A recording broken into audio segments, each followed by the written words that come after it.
Movie की शुरुआत होती है और हमें बताया जाता है कि 1945 और 1962 के बिटवीन यूएस गवर्नमेंट ने 331 एटमॉस्फेयर न्यूक्लियर टेस्ट कंडक्ट किए और इसकी वजह से लोगों पर जो जेनेटिक इफेक्ट हुए हैं गवर्नमेंट उसे आज तक डिनाई करती है। इसके बाद न्यू मैक्सिको डेजर्ट का सीन दिखाया जाता है जहाँ पर कुछ साइंटिस्ट सर्चिंग कर रहे होते हैं। अचानक से उनके सामने खून से भरा हुआ आदमी आ जाता है जो उनसे हेल्प मांग रहा होता है, लेकिन इससे पहले कि वो सिचुएशन को समझते एक म्यूटेंट इन सबको पिकेक्स से मार डालता है। उन सबको मारने के बाद वो उनकी डेड बॉडीज को उनके ट्रक के साथ बांधकर ले जाता है। फिर दोबारा से न्यूक्लियर टेस्टिंग दिखाई जाती है और उनकी जेनेटिक इफेक्ट की वजह से जो बच्चा पैदा होते हैं वो भी दिखाया जाता है। इसके बाद डेजर्ट में एक गैस स्टेशन दिखाया जाता है। इसका ओनर अंदर सो रहा होता है। अचानक उसे किसी की आवाज आती है तो वो अपनी गन लेकर बाहर जाता है और रूबी का नाम लेकर उसे आवाज दे रहा होता है। वो रूबी को हर जगह ढूंढ रहा होता है और उसको ढूंढते ढूंढते वो गवर्नमेंट एरिया में चला जाता है और जब वो वापस आता है तो वो देखता है कि उसके गैस स्टेशन पर किसी ने अपना बैग रखा हुआ है। उस बैग को देखकर वो शाउट करके कहता है कि सब खत्म हो गया, अब मैं तुम्हारी मदद नहीं कर सकता।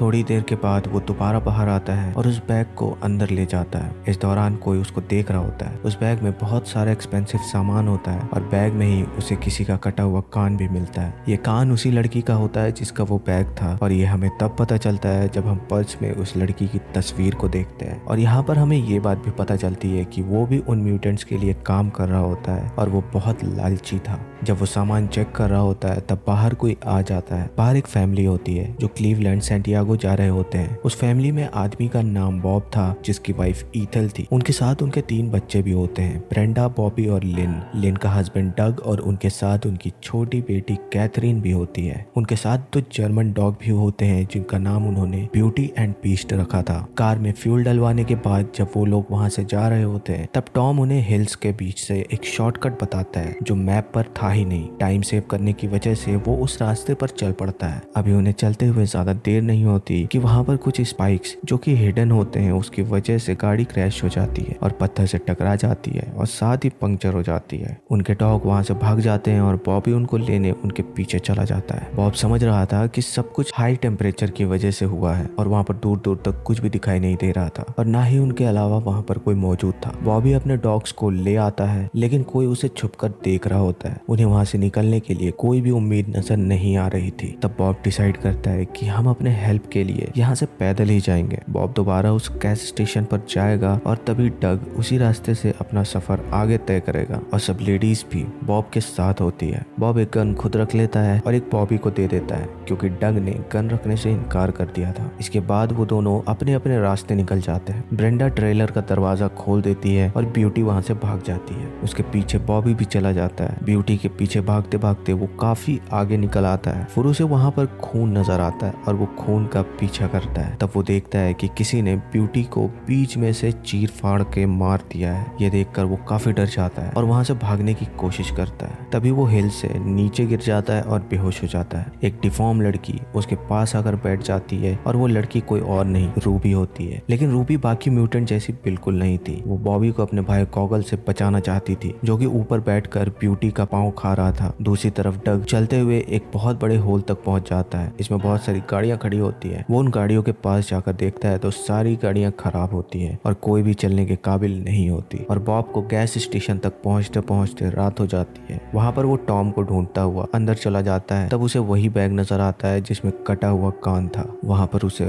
और भी बहुत ज्यादा सामान नजर आता है और वहीं पर न्यूज़पेपर हेडलाइंस भी लगी होती है जिससे वो समझ जाता है कि यहाँ पर क्या हो रहा है। वो बाहर खड़ी हुई एक गाड़ी में बैठकर वहां से जा रहा होता है। तभी उसे टॉम की आवाज आती है। वो गाड़ी से उतरकर उसे देखने जाता है लेकिन जैसे ही बॉब उसके पास जाता है टॉम अपनी गन से अपना सर उड़ा लेता है। ये देखकर वो काफी डर जाता है और वहां से भागने का फैसला करता है। वो गाड़ी में बैठकर वहां से भाग रहा होता है लेकिन उसी गाड़ी में एक म्यूटेंट छुपा होता है। वो बॉब को बहुत ज्यादा मारता है और उसे बेहोश कर देता है और वहां से उसे ले जाता है। बॉबी भी अभी तक वापस नहीं आया होता है और ब्रेंडा उसे ढूंढने के लिए चली जाती है और रूबी अभी तक बॉबी के पास ही बैठी होती है और जैसे ही वो ब्रेंडा की आवाज सुनती है वो वहां से भाग जाती है। तब ब्रेंडा बॉबी को वापस ले जाती है लेकिन बॉबी उन तीनों को कुछ भी नहीं बताता। फिर सडनली वहां पर कुछ हरकत महसूस होती है। बॉबी उन तीनों को कहता है कि वो तीनों वहीं पर ठहरे और खुद बाहर देखने जाता है। तभी वहां पर डग आ जाता है और वो कहता है कि यहाँ से सड़क खत्म हो जाती है और आगे कोई भी शॉर्टकट नहीं है। ये सुनकर भी बॉबी उन्हें कुछ नहीं बताता। डग उन्हें कहता है कि अगर 12 बजे तक बॉब बॉब वापस नहीं आए तो हम उन्हें ढूंढने जाएंगे। और फिर वो सब रेस्ट करने लगते हैं। डग और लिन कार में होते हैं और बाकी सारे ट्रेलर में। वो सब लोग सो जाते हैं लेकिन बॉबी अभी तक जाग रहा होता है। वो बाहर बीस्ट को ढूंढने आता है, तभी उनकी गाड़ी में एक प्लूटो नाम का म्यूटेंट घुस जाता है जो ब्रेंडा को दबोच लेता है और बाहर बॉबी को भी कुछ नजर आता है। वो फौरन जाकर डग को जगा देता है और बॉबी सब कुछ उन लोगों को बता देता है। तभी उन्हें किसी की चीख सुनाई देती है। वो देखते हैं कि वो चीख किसी और की नहीं है बल्कि वो बॉब की है और बॉब को कुछ दूरी के फासले पर उन म्यूटेंट्स ने आग लगा दी थी। वो बॉब को बचाने के लिए आगे बढ़ते हैं और इसी दौरान एक म्यूटेंट उनकी गाड़ी में घुस जाता है और इसका नाम लिजर्ड होता है। बॉब उनके आंखों के सामने जलकर मर जाता है लेकिन वो उसके लिए कुछ भी नहीं कर पाते। लिन को ब्रेंडा के चिल्लाने की आवाज आती है। वो अंदर जाकर देखती है और वहां पर लिजर्ड ने उसकी बच्ची को पकड़ा होता है। वो उसकी बच्ची पर गन पॉइंट करके उसके साथ जबरदस्ती करने की कोशिश करता है लेकिन फौरन वहां पर ईथल आ जाती है और पीछे से वो उस पर अटैक कर देती है। लेकिन इससे पहले कि वो कुछ करती, लिजर्ड उसको शूट कर देता है। गोली की आवाज सुनकर डग और बॉबी भी गाड़ी की तरफ भागते हैं। लिजर्ड ब्रेंडा को भी शूट करने लगता है। तभी लिन एक स्क्रू उसके पाँव में घुसा देती है और बदले में लिजर्ड उसको भी शूट कर देता है। लिजर्ड ब्रेंडा को वहां से लेकर जा रहा होता है और तभी वहां पर डग और बॉबी पहुंच जाते हैं। डग जब ट्रेलर में आता है तब वो देखता है कि लिन मर चुकी है। ये देखकर वो काफी शॉक्ड हो जाता है और तभी उसे अपनी बेटी का ख्याल भी आता है। तभी वो इधर उधर देखता है, तब उसे पता चलता है कि कैथरीन वहां पर नहीं है, वो म्यूटेंट उसे ले गए हैं। गॉगल काफी देर से उन लोगों के ऊपर नजर रखे हुए था और तभी एक डॉग उस पर हमला कर देता है। ईथल अभी तक जिंदा थी लेकिन देखते ही देखते उनकी आंखों के सामने वो भी मर जाती है और बॉबी उन सबको मारने के लिए बाहर जाता है और डग उसे काफी रोकने की कोशिश करता है और इसी दौरान उन्हें किसी म्यूटेंट की बाहर से आवाज आती है। तभी वो बाहर जाकर देखते हैं तो बीस्ट गॉगल के हाथ में एक वॉकी टॉकी लेकर आया होता है। जैसे ही सुबह होती है डग बीस्ट के साथ अपनी बेटी को ढूंढने जाता है। बीस्ट उसे एक माइंस में ले जाता है और उसी माइंस में इन सब म्यूटेंट्स की कब्रें थी। बीस्ट उसे माइंस से बाहर लेकर आता है और वो देखता है कि कहीं दूर विलेज में न्यूक्लियर टेस्टिंग हो रही है। दूसरी तरफ बॉबी और ब्रेंडा अभी इन म्यूटेंट्स को मारने के लिए उनके लिए कुछ ट्रैप बिछा रहे थे। डग उस विलेज में चला जाता है और वहां पर उसे उसकी बेटी कैथरीन मिल जाती है। वो अपनी बेटी को लेने उस घर में जाता है, तभी उसके सामने एक म्यूटेंट आ जाता है और उसे देखकर डग चुप हो जाता है। उस म्यूटेंट का नाम सिस्ट होता है और जैसे ही सिस्ट वहां से जाता है वो उस घर में घुस जाता है। अंदर जाकर वो बिग मामा को देखता है जो कि टीवी देख रही होती है। वो किसी तरह बिग मामा से बचकर कैथरीन के पास जाता है और उसे वहां से लेकर भागता है लेकिन बिग मामा उसे काफी मारती है और बेहोश कर देती है और जब उसे होश आती है तो वो देखता है कि उसके साथ और भी ज्यादा ह्यूमन बॉडी पार्ट्स पड़े हुए हैं। वो एक फ्रीजर में होता है और किसी तरह वो वहां से निकल जाता है और बड़ी चालाकी से आगे बढ़ता है। तब उसे बिग ब्रेन नाम का एक म्यूटेंट वहां नजर आता है और इस म्यूटेंट की वजह से हमें इन म्यूटेंट्स के बारे में इंफॉर्मेशन मिली। वो बताता है कि हमें सिटी से निकाल दिया गया और हम यहाँ पर माइंस में छुप गए और यहाँ पर बहुत ज्यादा न्यूक्लियर बॉम्ब आकर गिरे जिसकी वजह से उन बॉम्ब की रेडिएशन से वो जेनेटिकली डिफॉर्म बन गए। डग उससे कैथरीन के बारे में पूछता है लेकिन वो उसे कुछ नहीं बताता और तभी वहाँ प्लूटो आकर उस पर हमला कर देता है। वो एक कुल्हाड़ी के जरिए उसकी 2 उंगलियां काट देता है लेकिन किसी तरह बड़ी मुश्किल से डग उसे भी मारने में कामयाब हो जाता है। वो देखता है कि सिस्ट भी वहाँ पर गन लेकर आ रहा है जिसे डग छुप कर देख रहा होता है। उस पर हमला करता है और उसे भी मार डालता है। बिग ब्रेन रेडियो पर लिजर्ड को ये ऑर्डर देता है कि वो उसकी बच्ची को मार दे और इसी दौरान बीस्ट उसे मार देता है। डग कैथरीन को ढूंढने